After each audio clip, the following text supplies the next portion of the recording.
Kakrabe kowani no wahune ya. Hey, odi bibe ya na wahune hubeti osamia. I was a comedian so a. NDC teachers for no. Just a for teachers for no NDC for no. Omu bo fupa. Over the clash with John Mahama. Ever Oma Allowances, he says there's MPS will be Tiano. Over clash with Nama media, so we come with some ya TikTokers. As other clash with NDC teachers. No one to the moon watch the Wabian Amame. Our comment section. I Penyah block media. Best was any demo. Over like if you do not have a subscribe button, snap back like verification confidence. Updates. Now better the Wabian Amame. Our comments as much as possible. No share for any be asher. Menam TikTok, I mean, who say Obia making comment to be. As what can say, Nanka teacher need ye. Short memory, if I obey. Teacher need, I got short memory there. If I obey, Wamakaya. 2013, he says, let's the president, John Mahama, Bettina Kunyaso. Memu, and or there did a 3-month pay policy ebaye. His Excellency the President, John Mahama. Or the 3-month pay policy ebaye. I said, no, teachers, foreign nurses, for soon, chrome her soon, demonstrations upon demonstrations. Then you know, teacher for now, fan telephone, once you are less in as one for less in Biao. Oban fa nyanse bi enfrebo na ye ko 24 lesson let's say omo ye campaign mama hama mi hu teacher ni boluma bi mo bra bi a tira de ko pension as papa yi di mahama ho da say eh o fa na ya butiro na bo ra ba ho na masu yes na omo ni obi a say yan go for change I say yan go for change yan system ama ya ko system na onim say Eko for the eba no only teacher for di ni ye oh only teacher for edi ni that because obetra kunya so enfin watwetwa mu no and what some allowances be eba ye internet allowance eka ho bie research allowance eka ho bie dey or the allowances mako 4 and the beka teachers for most aketua na e maketua no emu ye duru aketua ne ba na allowances no so but na eba bom ba ku botwo na emamu dudu kama I say his essence eba ye no was at 8 kra but November mu go so meso ye no obakatua ne ba no mu so obuko ye na say ayobakatua no rinse aketua no rinse agetua wie se no aketua e 10 million na 10 million no nko ala the rinse coins ku da gu so say allowance na kan ho nyina no omantua emu eno the control and accounting department ede statement eba abonta mu kire mu se omunya system error na system error no system na ntua alawa no etua only their fixed salary and I was like system error ben na you know akatua na say aya na alawa na calculate bomo na system na tua then at this time there system na tima separate only omu salary nkwa na etua abra nyina ebom that's at there set as fast as package. A package say ye teacher for any bank kakra owu bank kakra omu uba and kakra they are dying coming and now confidence is a Ghana for no especially NDC teachers for no e go fu omu se masa Mahama his excellency with all due respect ye the campaign man ba bia dey kwesi ade there you defend we dey ye bibi Mahama do something. I know people are waiting for my video. I know. Go for my video. Me swear na tebe. Me swear yo na. Me be akano bebo mo. Asem no sorry. Ariel. Our recent CPD, your organizer was on mental health. Minister of Education, Minister of Finance. I am more than mental health. You people don't practice what you do at preach. The little things like this makes your government unpopular. Little things like this make people lose hope in your government. Tell me why you will validate us with the allowance. Number 2, your car without allowance. Not just say, Honorable Ato Forson in case on Honorable Arine Drusu. More scammers because mass can make teachers for. What we see on the validation portal is not what we receive. This is not the first time that we are taking this professional allowance. This is about the third or fourth. Third and fourth time.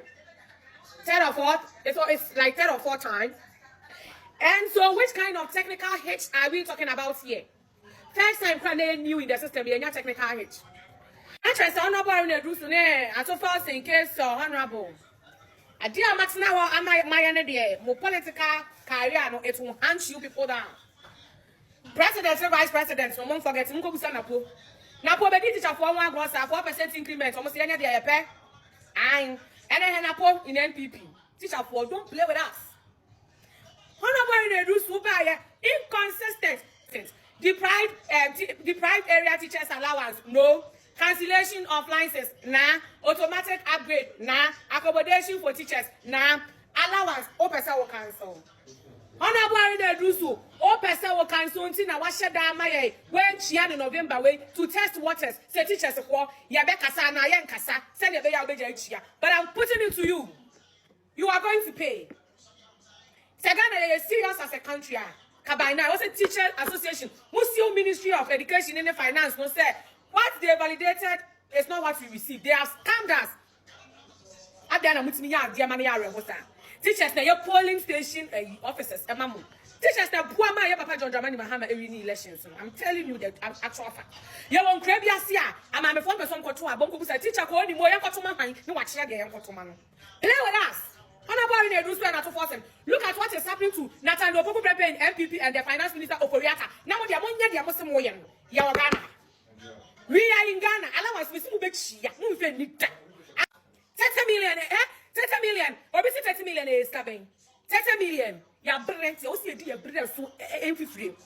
Yes, we are moving free and we will take the allowance. Say yes, we have worked, we have earned, and they have to give it to us. They have to give it to us, Mr. President.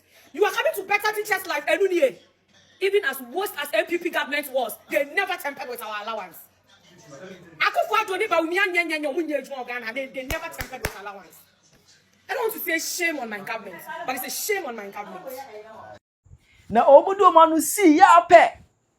Ana TikTokers abe clash with teacher from the hair. Obi answer the mo. Obi answer mo. E didi oba Ekufuado wada. Munya dede no. Hey, His Excellency wada. Munya di na munya dede. Mo disturb mo Olumai ada. Munya dede no muti. Na teachers for say. Ombe jina omuli dede na salary na mo say obi be kan bia ma omo ana say den.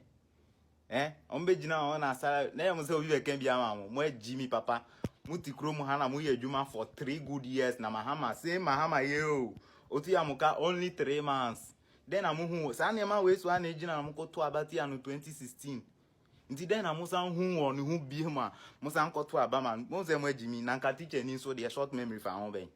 Teacher ni a wo kire akwala ade na ene na ni refi kura ugwa no na nka wo short memory fa ho ben. Afi na mugu social media nti mani nwu mu ho.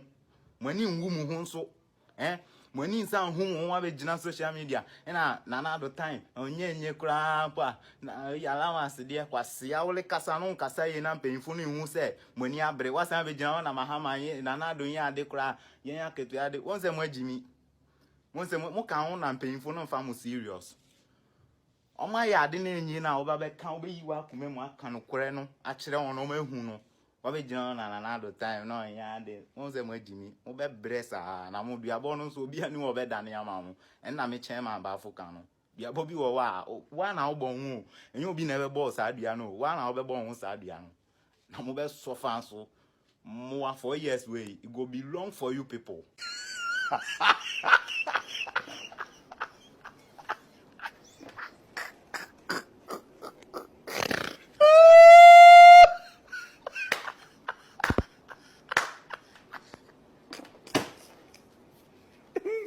Viewers, apologize. I'm continue. Breaking news, Abusia. Breaking news. And Penyah say, Ottawa Kodria, no way in America. Men no me papa say 2024 election, man to Alabama NDC. Hey, me na yeke that na MPP for Hey, me say, hey, Ghana how? Nyame betu nipa bi ka wo. Nti chesenka, ye mama yako say you vote. Mama ya kwa say you vote. Say you kwato abade ma MPP meboa. John Mahama for your bonnet chair wate. Nyame hira wo babia wo bia. Hey. Kwa another term. John ko another term no ko. Why? Na John Mahama ba ye hwe bibia ekoso. Bibia ekoso. A teacher for a de 1 year 2 months, 1 year 3 months, omo ma de 11 months, or so won't you omo bosome. It is only an intelligent government that can do this. Nana Danko Akufo-Addo pencil November by this time 2024. Na your friend is saying salary increment no atumu 23 baako asa atumu 25%, okaboma 48%. November by this time na CPD ana madam vide atro no CPD na ye 2400 ye no nya akatua o ye no ye continuous professional development 224 million.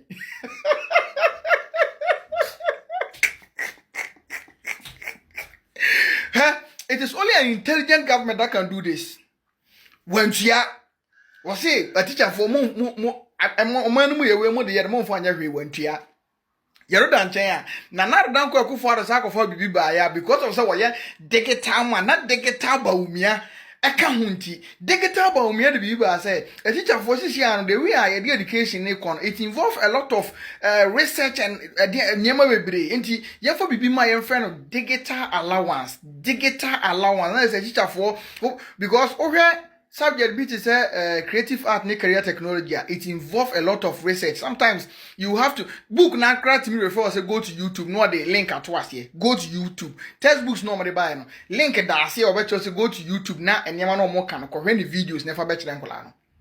Go to the person of Jonas into almost the by friend digital allowance and it was introduced in 2024.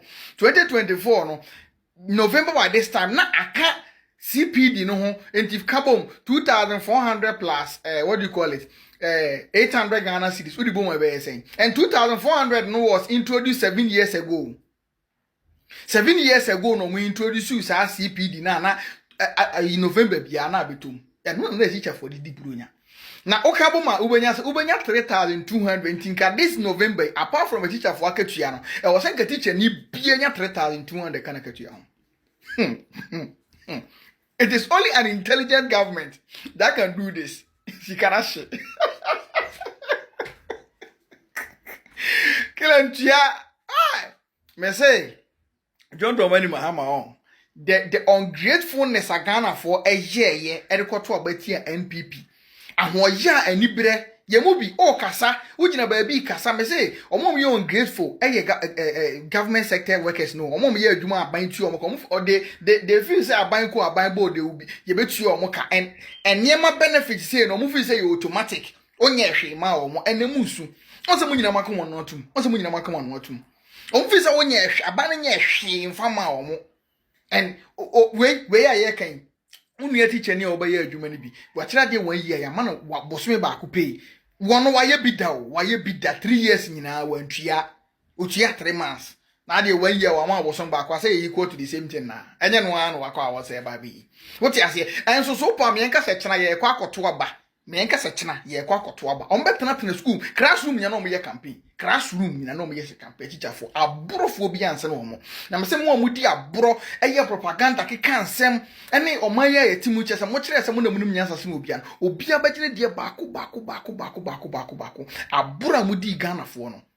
What I say, Bonia mudi Ghana for. O Casa, near Tago say Ufriha, entina o Casa. Sisiana yentia, and baby for the yetia. Baby for the yetia.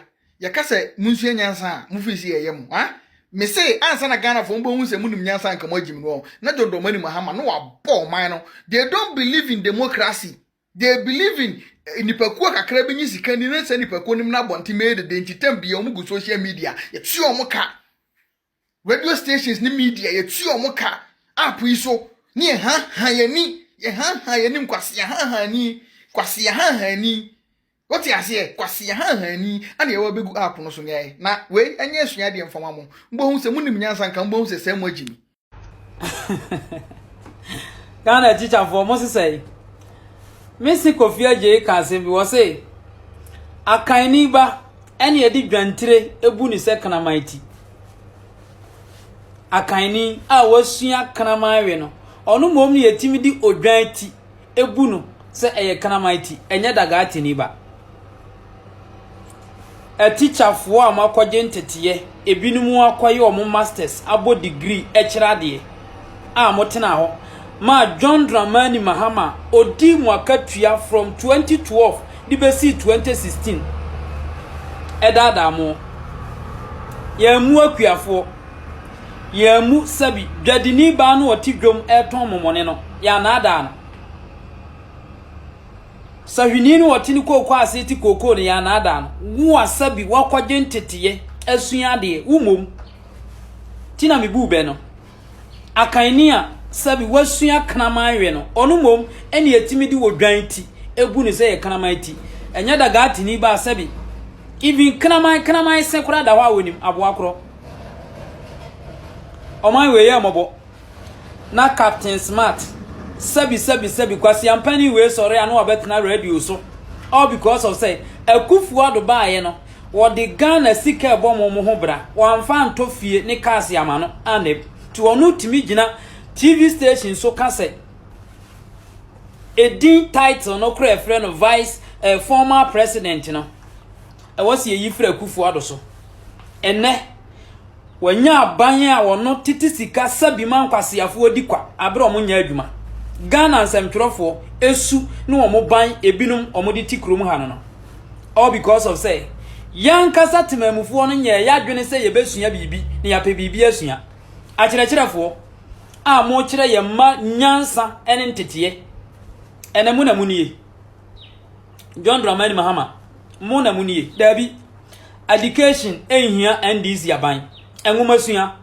ehia no because sa wo mani pasua de na nanite ehunu nyansa onfa akolesam enkodada anwonani ema ne mfa ne vote ema no o manipa esua de na ohunu enwoma hu sade abrabo city a sa nipa no sa omo tricks politics na omo ye ne krom ha no omo ntumi nye yes crocro the John politics 24-hour economy ne sanse mhunu no omo keka no kuro yi mu last election etwa mu no enipa anitia te se migina ha ya untimi mfa sa ankwase asem wei emetome ma dwenim ema me nkoto aba ma enipa sunya nyansa onto abanyi aban a wono sabi emabunu gufie pa adwuma ye no wono de sanitary pad adwene na danitrim sanitary pad adwene aba na ankafo sabi abodamfo okuregu ho no ye mabi kwan so omabu man a sa eno ma we wonye mo matena ho nwoma suafo akrachefo amabobo degree ahodo ebinim abom masters matena ho de sa papa we yaba munnim no from 2012 to 2016 ni suban ni nipa boni ni awoye mo akrachefo munya hunu hwe afinu ni yebewie no mo akatua nkasa mo de malawa na musu akatua nkasa na ebekam amu omadi ni ye de sika na sesa ama Ghana ensamtwerofo se ya na omope ye mpabre yes yafunu nsamtwerofo ni kuroyimu yafunu adifo omugu kuroyimu se ya aban asabi only vision any vision emma sabi enchirima eba na obatitim sabi sika hunu amu omadi eno de oya aban nemom aban a obeba ebadwene baya no ma asabi ebebo oman ne da kene yempe fasika no ma yeni wonwone John Mahama bae kuruwaba kura wonfa bi nkyere woman kuruwaba enso hwe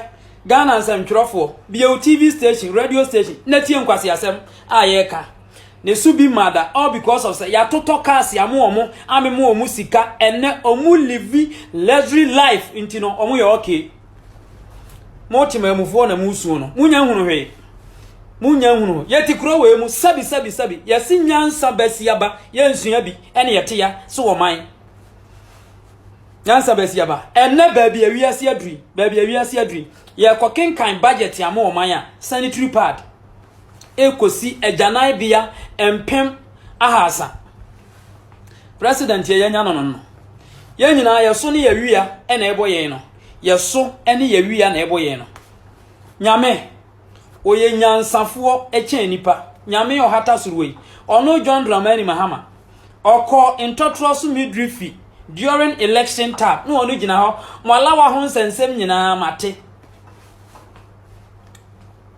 wo nim se de esitua lawa ema school fo na school fo boje ne so a school for crash for a sabi a take classroom esua nwoma e boje ne so nipa trofo say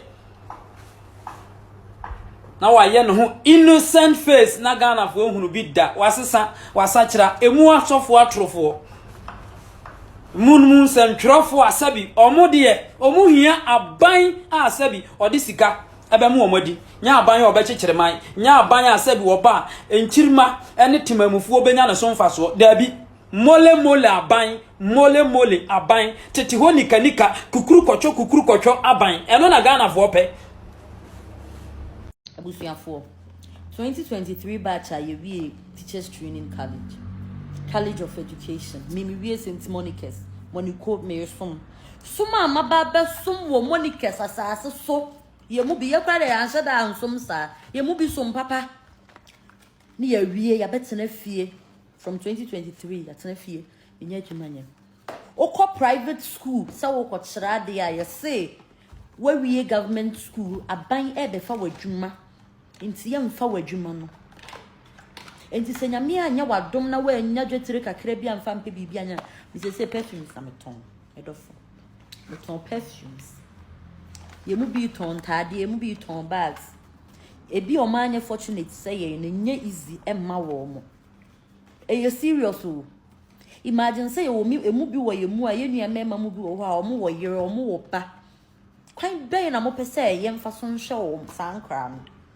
asem na rehu obi betena se no abusa say into 2023 batch no e aban we na we so posti ya na ai me pa chew eni die mu a aban we ene we so posti ya na no credit say ya no say o posti 6000 me pa chew 6000 na o mu posti na ye 2023 batch e ya 2022 for na omo ye so omo enye omo ID no ene ye 6100 na o posti no nti ye da so ti feel ebusuafo sasem we wen ha wa ye mu bi wo ha ye fortunate wo nuanu mu mpanyimfo bi wo ha mo bete wase at least 100 bi ni 200 bi dia mo wo be ma bi o be ma obi so wo no na ye nsu ye mu bi wo ha ye ni bi o age se wo swete akosu awi ebusuafo o hwese wo di bibi bebe fie no wo se beje kakra na esa wo fie no o ma hwe wo san no wo se beje kakra na wo fie no asa de akọ enye izi ma yemu bi wo ho no ma abusua hu ye kura na ye buafuo tin yesra mo Ghana ban mo metwe ni nhwe wate yemu bi ye ho tsere ye kura de nyame ya adoma me ye nyesta akofa bi aton obi wo ho a watimi akoton slippers bi obi wo ho a wo ye nkakra bi go kam bi but obi so wo ho no ma wonya bio obi wo ho a wonya bio wi ekotena fie obi wo ho ofra okro se na menua na ahwehwe me hwe abrabo ni twa ye ma esra mo aban me pama chamu a mo kan bi ye wom e wo Ghana ha mesra mo mo aye wate na anu aye den ama ye ye ebreo ye nkan ntia anu aye den mako school 4 years awie wa open chiremu no 2023 na ye wie school college of education ye nko ane batch aye tifie oko school 2023 wie ye no obe ye wo service 2024-2025 into by September na beginning of academic year until we say ye posti ye ema ye koye adwuma ye wo schools bebra o mu hia teachers o nye say ye hia teachers o Ghana o ye wo schools bebra ye hia teachers o ye posti ye ene ya koye adwuma ni bi wo de wo posti me ana so wonya ntua me kakra me nim say aban de me ka wo betua nti wo de me so posti me. Now from then we continue from there. Pepa chaw. Wo the post ye na ye bre. Eh. E de asem kra ni. Ye post ye ni atifie na ye bre san ebusuafo. Ano edin. So wo nua bi akọ College of Education a wie 2023 batch. Na that atifie. Send me message or comment section honom. Na me ni ye broso. Nipa almost bear 17,000 na ye atifie o.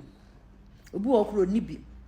Obu wonu mo ko chade o private school e mu mra ni mu nhasuo nti no no wagya no asa betena fie because emu issues bebre ye kase ye ka private schools ni bi ensam a emra ne ade a ano eden ye nua mu bi o mo ye adwuma wo private schools bi no nye easy ye wie school ya bet na fie ye twen ye posting ye nim se by September na ye posting aba ye posting nem ye nte ho hwe mpo honorable Haruna yesrew ye pa achaw what papa ye say also wo twen clearance ye pa achaw clearance na atwen sa ache papa mo hu mo bro ni bi nso ye so why manyame nka akoma na wone ye aban Papa Mahama yesrew mo ndom ye why ye pa machaw ye damase Chira wa nyo mame e wo comment section. How you Penyah block me there?